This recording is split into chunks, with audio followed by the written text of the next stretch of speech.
बिस्मिल्लाहिर्रहमानिर्रहीम। अल्लाह तबारक व ताला की बारगाह अक़दस में हज़रत इब्राहीम अलैहिस्सलाम ने दुआएं मांगी थी अपनी औलाद के लिए, और अल्लाह ताला ने हज़रत इब्राहीम अलैहिस्सलाम की दुआओं को उनकी औलाद के हक़ में कबूल व मकबूल फ़रमाया था।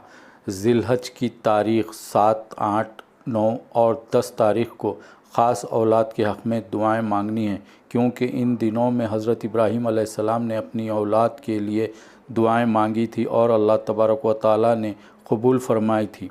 औलाद की ज़िंदगी, सेहत, माल और इज़्ज़त में बरकत के लिए दुआएं करनी हैं। औलाद के अच्छे नसीब और नेक जोड़े के लिए दुआएं करनी हैं।